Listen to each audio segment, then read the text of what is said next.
Actually, naawa rin ako kay Torre. Kasi, I'm pretty sure he's also under pressure.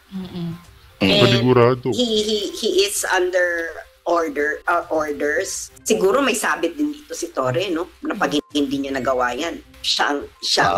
Most likely. No? I think nababasa ko yung gusto ng ISAF dito, no? Kasi nakakahiya yung nangyari sa PNP eh. Kahit kita rin nila dito, nakakahiya yung nangyari sa kanila. Tinutulungan na nga silang mag-save face eh.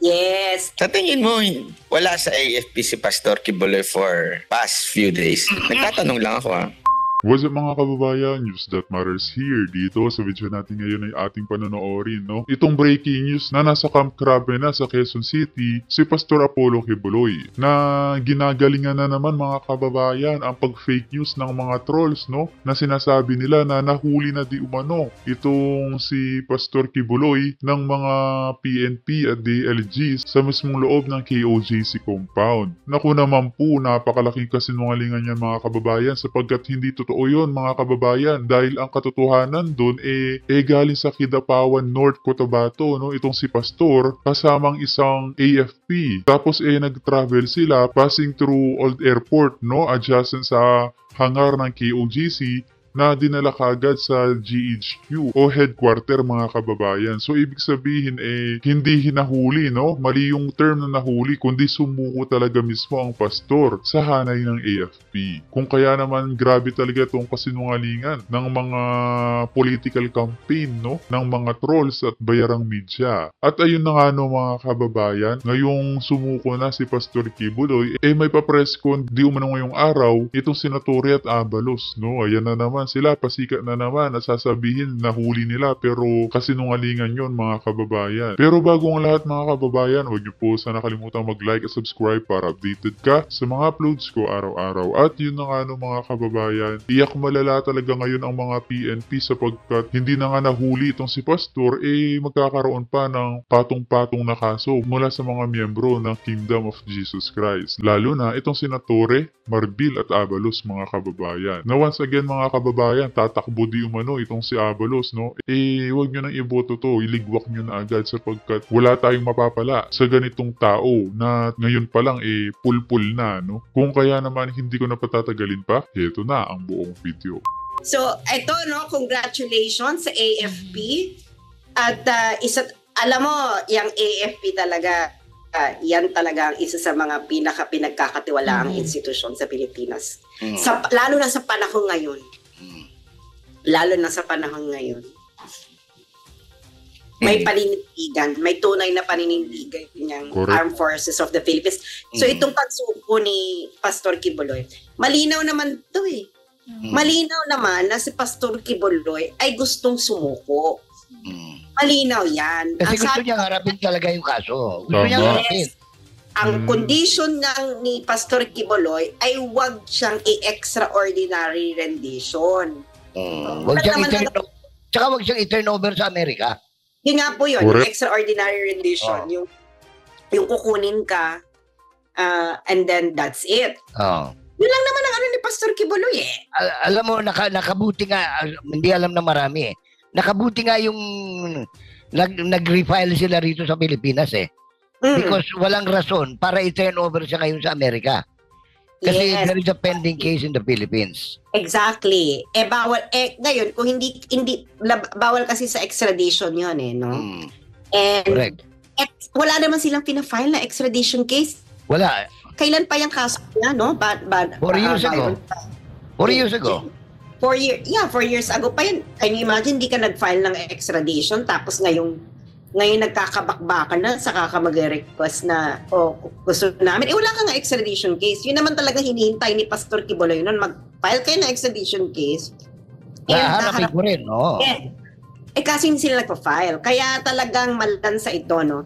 At At gusto ko lang ipaliwanag sa mga tao, no? Kilala niyo si Julian Assange, yung sa wiki. At saka yung ginawa ng mga PNP mga kababayan, no? Isa lang ang ibig sabihin yan, na talagang palpak ang administrasyon ngayon. Imagine, si Bongbong Marcos, no? Meron siyang kapangyarihan para ipatigil ang operasyon o ang ginagawang karahasan ng PNP. Ngunit anong ginawa niya? Walang imik mga kababayan. Sa madaling salita mga kababayan, hindi talaga siya para sa taong bayan, kundi sa pansariling interes lamang niya. Mantakin nyo yung mga kababayan sa isang interview, wala siyang kaalam-alam o wala siyang ka-idea na ang mga kapulisan nanghaharas na sa mga miyembro ng Kingdom of Jesus Christ, na nagsinungaling pa nga na wala di umanong mga dalang armas o ang mga kapulisan na naka-assign sa pagtugis kay Pastor Kibuloy. Hay nako, kaya nga hindi rin masisi ang taong bayan kung sabihin na wala ba talagang pakialam itong si Bongbong Marcos o sadyang bangag lamang talaga. Sinabi ko kay Pastor before, nakita ko yan, sabi ko, alam mo Pastor,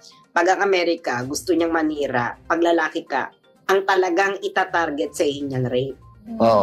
Yan ang, pag ganyan ang galawan ng Amerika, si Julian Assange, rape yan, umpisa ang kinaso sa kanya para masukol, para mapalit yung mundo niya sa Sweden. Eventually, nawala yung kaso ng rape. Pero yun na, nasira na siya noon. Ilang taon. Isang taon siya. They will vilify you Sisiraan ka talaga. Paglalaki talaga, ang ano talaga niya, lalo na pag mga nasa position ng ganyan, mga pastor or whatever, rape talaga ang talaga. Kaya nakakalamang ka dahil. Ano po yun? Kasi lalaki lang pinapahilan nila ng ganyan Alam nyo, meron akong gustong ikwento, no? Kasi kwento ko to kay Pastor, kung natatandaan niya, na alam ko yung nangyayari sa'yo kasi may parang nangyayari sa akin ganyan na similar. Noon. Ikukwento ko rin siya eventually but it's not yet time. Pero ako lang pwede makapagkwento noon kasi... Alam mo, Sas, kaya ako maingat ako sa ganyan. Kaya mag-ingat ka. Oo. Pag medyo delicate iwas na. Pag hindi talaga, alam mo, pag viral, baka tamnan ka pa ng kaso, alam mo, yan talaga ang pantira nila. Yung hindi ba kinakusahan ng rape, no? Hello. Ganun din ang ginawa nila kay Eli Soriano. Remember? Yes, kay Eli Soriano. Rape talaga. Sa paglalaki, rape talaga. Ay, ikaw buyer, mag-ingat ka. Actually, ang dami ko nag-iingat na ganyan na mga ano. Alam nyo kayo, pag maganyan, mag-iingat kayo sa mga ganyan kasi ang habol talaga yan. Pinakamabilis na masira ka, rape. Yan ang inaano ko talaga sa mga lalaki na vlogger, nagbablog. Nasabi ko yan, ako mag-iingat-ingat. Huwag kayong magdoble yung ingat ninyo. Pag hindi nyo kilala ganyan, you'll never know. Kaya sinabi ko kayong pastor, kasi may sinabi ko. Papainan ka pa niyan. Papainan ka. Papainan kaya. Ito pa naman si Byron, mahilig pa naman to sa mga chika babes na patay tayo dyan. Di, alam ko, maiwas ito. Maiwas ako. Maiwas ako sa mga ganyang bagay. Hindi katulad ni Coach Oli. Si Coach Oli, medyo... No question. No argument. Alam mo yung nangyari kay Julian Assange, fan. Yes. Oo. Fan niya yun. Taga. Gusto talaga ng fan niya. Ganyan. Tapos, biglang natira siya ng rape. Kaya mag-iingat kayo, lalo na pag lalaki. Pero yun na nga, itong nangyari kay Pastor Kibuloy na ito, no? Gusto niya sumuko. And gusto niya sumuko na may tiwala siya na hindi siya extraordinary rendition. Yeah. Correct. And eventually, sumuko na siya ngayon. And sumuko siya sa pinagkakatiwalaan niyang institusyon. And that is the Armed Forces of the Philippines. Ako naman, nakita ko yung PNP, grabe yung ginawa nila dito sa PNP, napakalabo na 16 days naghahanap ka ng heartbeat, wala ka nahanap, hindi mo na-serve yung purpose ng warrant mo. Yes. May sinulat nga ako, sabi kong ginagawa niya sa KOJC ay collective punishment. Ito yung tinatawag na collective punishment. Pinapunish mo na yung buong group dahil which is not even a party to a crime. Exactly. That's called collective punishment. Ka Jason San, no? Ang inaano ko nga dyan, hiwalay kasi yung personalidad ni Pastor Apollo Kibuloy sa KOJC Congregation at Jose Maria College. Mm. Ang ginawa nila, kinulaps nila yung dalawa. Ngayon, itong story, ang hilig pa niya magsasabi na sumuko ka na kasi, titigil lang to pag sumuko ka na si Pastor. Stage taking. Di ba? Correct. Wala eh. Kaya nga. 0.5 ang IQ, wala kang magagawa eh. Hostage taking. Oo. Diba? Hostage taking nangyayari dyan. Pero yun na nga, I think the games are only beginning sa pagsuko ng Pastor. No? And, hindi nila alam kasi ni Pastor kung ano nangyayari. Yes. At alam din ng KOJC kung ano nangyayari. Alam din ng mga Duterte kung ano nangyayari. Ngayong sumuko na siya, ano nang gagawin nila? Sumuko na. Wala na. Korte na to. Hindi na alam. They cannot even vilify him now because that would be sub judice eh. Pero siguro, ang baka gawin nila dyan, yung pestahan mo na yung issue, kunwari accomplish, para lang talaga, alam mo naman yung kumpare mo si Abalos di ba? Ang simula pa lang, gustong-gusto na agad may pakain na kaagad eh. So alam natin na yun talaga eh. Ito yan eh. Politika talaga ho ito. Itong nangyayari na ito. Hindi ko siya kumpare. Gusto mo sabihin ko sino may kumpare sa kanya nagpatawag sa atin. Wag na kawangalan siya. Anyway, so ang eksena kasi dito, no, halata naman si Secretary Abalos, nag-credit grab. Kasi nga, syempre, achievement, nahuli si Alice ko. Tapos nahuli rin daw si Pastor Kibuloy. Yung kay Alice Go naman, ang labo, hindi naman siya nahuli. Ganito yung kay Alice Go, wala po siyang krimen sa Indonesia. Wala. Nasukol siya kasi nga, kunwari may warrant of arrest. Ngayon, ang original niyan, sabi ng Indonesia, ibibigay namin si Alice Go kung ibibigay niya sa amin si Gregor Haas. Si Mr. Haas. Yung Australian na drug trafficker na wanted sa Indonesia.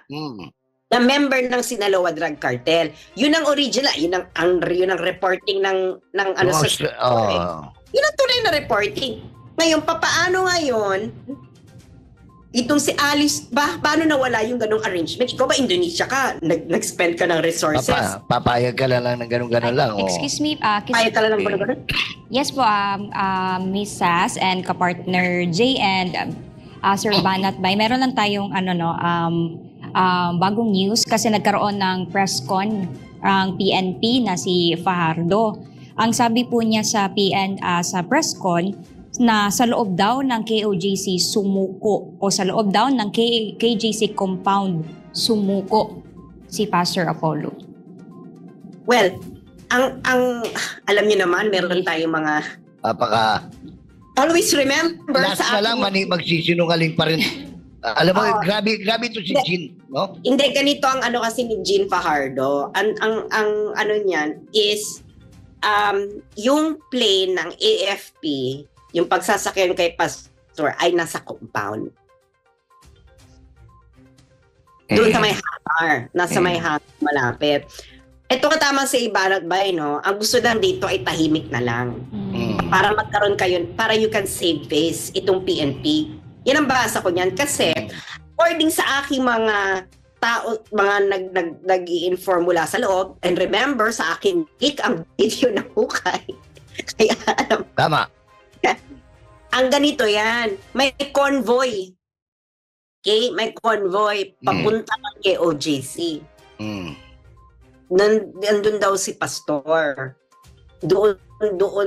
Doon na pinadaan, doon na hindi siya natagpuan sa KOJC compound. Wala. Yun ang kamanan niyan. Hindi po siya doon natagpuan. Sumuko siya sa AFP, sa ASAP, wala pa sa KOJC compound. Wala. Doon lang ang meeting point para masakay siya. Para masakay siya, may airlift pa. Grabe ito mga kababayan, di pahiya itong si Torre. May pa-heartbeat pang nalalaman kaya nangukay tapos wala naman pala. Ano ba naman yan? Nangharas na nga nanira pa sa compound ng KOJC. Kaya dapat bigyan ng leksyon itong mamang to ng mapangaralan. Papuntang Manila. Yeah. Ako nga, Sas, alam ko nga kung kanino siya sumuko Ayaw lang magpabanggit kasi hindi nga sila maepal Alam ko nga kung kanino siya sa isa-isap Kung sino nag-facilitate. Pero hindi lang nga sila pumapapil na. Kaya nga sila nabibuisit. Kasi nga parang sandali, tahimik na to. Supposedly hindi ganito to. Naging fiasco. Bakit mo parang inangkin yung credit? Wala namang umaangkin. Kaya lang, tahimik na sanang lahat. Sinungaling. Di ba? Hindi nga, para na rin makapag-save face ang PNP. Kaso, kasi remember, ang PNP, kahit hindi yan under ng AFP, parte kayo ng Armed Forces of the Philippines. No, na dun sa Constitution, kayo ang part kayo ng uniform personnel. Na-apekto kayo din yung buong sandatahang may armas ng Pilipinas. So I think kasi the army really knows how to handle situation like this, no? Correct. The PNP not so much, especially itong under kay Torre and Marbil, not so much. And ang ano talaga niya, gusto talaga niya ng actually naawa rin ako kay Torre. Kasi I'm pretty sure he's also under pressure. And Panigurado. he is under orders. Siguro may sabit din dito si Torre, no? Mantakin nyo yun mga kababayan, si Torre ang nagmukhang masama niyan. Tapos itong si DIL Diabelos hugas kamay sa isyung ito na dapat managot din sa pangyayari sapagkat siya nagbigay order dito sa mama. Grabe talaga, kaya nakakaawa din. Hindi niya nagawa yan. Siya. Most likely. No? And I think itong si Colonel Jean Fajardo, paulit-ulit na lang yung kasinungalingan nyo. Una, wala kayong hinuhukay. Nung nagkaroon ng picture, Photoshop. Nung nagkaroon ng video. Hindi na siya makapagsalita. Yun nga, hanggang sa kahuli-hulihan, nagsisinungaling pa rin ang PNP. Totoo nga. Naawa ako sa PNP kasi one kasinungalingan after another. Kasi nakita mo naman, no, sumuko po siya before pa siya pumunta po siya ng KOJC compound. Tapos yun ang ano ng events, no? Magtataka ka dito, ito patunay na lang Yung unang interview ni Torre, wala siyang alam. Ang ibig sabihin, ang simple lang, kung alam mong sumuko dyan sa loob, alam mo, nakalusot sa'yo. Sa dami mong pulis, na ikaw nagmamando, hindi mo alam. Hindi dumaan sa loob. Kahit na dumaan lang ko doon sa may hangar sa likod kasi nandun nakapark yung aeroplano na pagsasakyan sa kanila. C-103 ata yung ano ba yung, I'm not so sure about aircraft pero parang C-1, ano bang, C-130? C-130. So, itong intel, no? So, pupunta sa hangar, may convoy going to the hangar, and most probably daw, baka daw galing Tamayong, but this is unverified. Pero maitim si Pastor So, siguro galing ito sa may matinding araw, no? Yeah. And parang military-led daw ang convoy papuntang C-130. Puro sundalo. Puro sundalo lang. So, makikita, kung tunay itong mga mainstream media na to, no, dapat ang tanong nila Colonel Jean Fajardo, bakit sa inyo to nilihim ng AFP? Wow. Sabihin, hindi kayo mapagkakatiwalaan. Correct. Kasi para alam lang na tao, no, yung pa-picture lang nila yung physical. Pagka kasi ka dito, may karsada, no, yung exit, yung paggaling ka ng airport, na disembark ka ng Davao, di ba may karsada riyan? Yung may gate yan, papunta roon sa pag kumaliwa ka, papuntang hangar yun. Nandun usually pinapark yung mga private o kaya military jets. Yeah. Na tabi, sa likod mismo noon, yung hangar, private hangar ng Apollo Air. Yes. Yung Apollo Air, yun ang company, Airways company ng KOJC. Yeah. Yun. Kaya yun na nga, no? I think gusto talaga ng military na i-quiet na lang muna natin to para makapag-isip tayo ng exit strategy sa PNP. I think nababasa ko yung gusto ng ISAF dito, no? Kasi nakakahiya yung nangyari sa PNP eh. Oo. Kahit kita rin nila dito, nakakahiya yung nangyari sa kanila. Tinutulungan na nga silang mag-save face eh. Yes. And Ako- Totoo. Oh yes, Byron. Ako tanong lang sa inyo, pero alam ko naman yung sagot. Itatanong ko lang sa iyo, para sa'yo naman galing. Sa tingin mo, wala sa AFP si Pastor Kibuloy for past few days? Nagtatanong lang ako ha. Next question. Ito, Miss Sas, may tanong po para sa iyo, Miss Sas. Okay. Somehow po ba, umaasa tayo na this Maaari time yun, magsasabi mga na ng kababayan. totoo ang PNP or patuloy silang maninindigan sa kanilang pagsisinungaling to save face? Well, ganito lang yan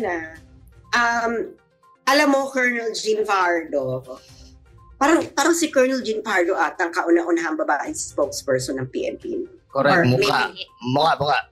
Mukha ba? Oo. Or baka Yes po. meron na before, no? Kasi karamihan lalaki ang ano dyan eh. Lalaki. Lalaki, Actually, nakakahiya na parang, alam mo yon na parang sana, kasi ikaw yung, although tagapagsalita ka lang, sa'yo ma-associate yun eh. Correct.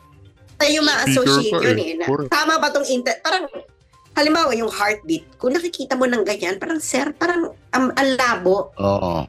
Labo. No? Una, yung heartbeat nahanap na.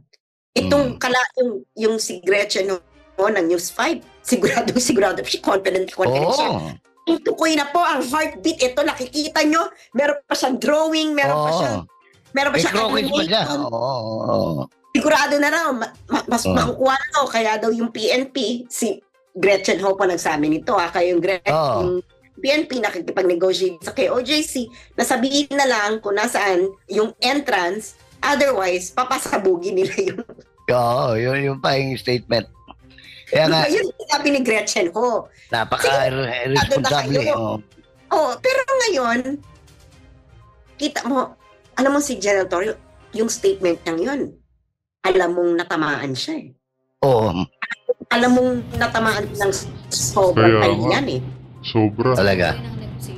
Pero alam mo, ito naisip Sa madaling salita, totoo winiwika ng mga miyembro ng Kingdom of Jesus Christ na pati bomba pinapasok sa loob ng compound. Grabe ka talaga, Tore. ko lang paano kaya nila i-connect lahat ng kapalpakan nila? Kasi ito nararamdaman ko, i-connect na nila yan na malamang nahuli doon sa heartbeat, nahuli doon sa paghuhukay. Sigurado i-connect na nila lahat yan. Lahat ng kasinungalingan para gagawin na po nila. ma-justify. No, ma-justify lang yung ginawa nila. Well, di ba hindi pa naman tapos ang hearing ni Senator Bato de la Rosa? I think, Senator Bato, this is your time to shine. Kasi malinaw na malinaw na yung ginawa ng PNP ay mali. Kasi ganito yan, no? Alam mo naman tayo, no? Kaibigan din tayo ng PNP. May mga panahon talaga na kailangan mong gumawa ng mga drastic na ganyan. Pero dapat sure ka na yung gagawin mo, magkakaroon ng bunga. Kaya kasi, great rewards require great risks. High risk, high reward. Diba? High risk, high reward. So gagawin mo talaga kasi sigurado ka nandyan yung hinuhuli mo. Kahit magpako pa yung building na yan, basta mahuli ko, wala kang pakialam, nahuli ko. Yung ganon, mapapatawad mo pa minsan na parang, okay, hindi ba? Parang yung war on drugs ni PRRD, no? May mga bagay talaga yun na talagang drastic, pero ikaw talagang, naging safe yung mga kalsada. Oo. Diba? Nagtabaan talaga yung mga payat sa mga bawat barangay. Natuto yung mga adik, natuto na kumain ng nilagang mais. Yes. Kasi wala na sila mabiling shabu Yes, exactly. Tapos ngayon, ikaw, sigurado ka na din, nandyan yan. Nakita namin yung heartbeat, nagtatago, ganyan. Hinukay na, sigurado kayo nasa ilalim ng lupa. And then wala kayo nakuha. Malaking kahihiyan. Alam mo, Grabe. kahihiyan, sana kung kahihiyan lang yung aabutin ninyo Pero ngayon, kasi paulit-ulit itong pinapaliwanag ni Attorney Torion, yung serving ng warrant of arrest, dapat meron kang reasonable grounds. grounds. Reasonable belief. Reasonable belief na nandyan nga sa loob. Okay. One. Wala kang nahanap. Second, 16 days. Can you imagine? 16 days ka nag-board and lodging sa KOJC. Walang naging produkto. Ang nakakuha pa, AFP na hindi kailangang magbukal ng lupa. Yes. So nakikita mo na ngayon yung contrast ng dalawa. Kaya ngayon, ang problema ngayon ng gobyerno ni Bongbong Marcos, hindi natin to mailalayo kay Bongbong Marcos dahil siya ang commander-in-chief. Tsaka siya di ba, sabi nga niya, wala kaming pinasok na baril kahit isa. Walang tirga. Sinungaling, bangag. Talaga, ito nami-miss ko no? Kay Pangulong Duterte, di ba? Tuwing si Pangulong Duterte, may mga police operations, whatever, sinasabi niya, akin yan, dala kong commander-in-chief. Ngayon, wala kang makaramdaman dito kay Bongbong. Kasi ka pa ba ang commander-in-chief ng mga Hugas kamay. Kaya lang si Pangulong Duterte, wala siyang pakialam kahit makulong siya dyan sa warrant. Basta ang pagpapiliti sa Pilipinas. So, ito ngayon ano yan, Byron? Kasi naman Sas, naniwala. Hindi ka naniwalang weak Kaya ka na naman, Byron, ha? Diyak lang.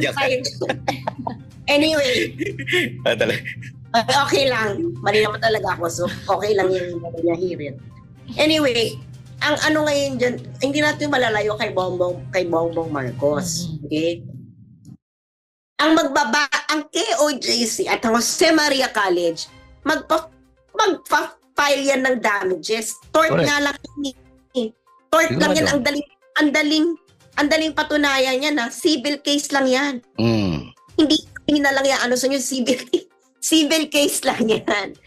Tort damages ang ano yan. Yung naghukay kayo, tinapunan nyo pa ng... Yung para kang nahuling nagkukuha ng... Parang bata nga eh. Parang bata eh. Alam niyo kung ano... Kagad yan, may darating na ano. Alam niyo kung ano yung kasinungalingan na sinabi daw ni Fajardo ngayon. Sumurrender daw kasi si Pastor kasi may ultimatum na papasukin na isa pang building na hindi pa napapasok. Yung Sa dami ng building na pinasok yung paulit-ulit. Tapos sasabihin lahat napasok na nila. Hindi ka na napapasok. Ako nga naikot ko ang KOJC lahat ng building ng ilang oras. Hindi ko nga maintindihan doon sa ano nila eh. Tapos sasabihin nila, hindi lang isang beses sila pumapasok paulit-ulit. At hawak nila, hindi basta sila papasok. So kasi nungalingan yung ito si Fajardo. Sinungaling si Fajardo. At building nila hindi pa napapasok. Kasi nung sa Senate hearing, sinabi ni Torre na hindi pa nila napapasok ang SMNI studio. Napasok na po nila. Kaya nga, first day pa lang napasok na nila. Inulit pa nila the day before the Senate hearing.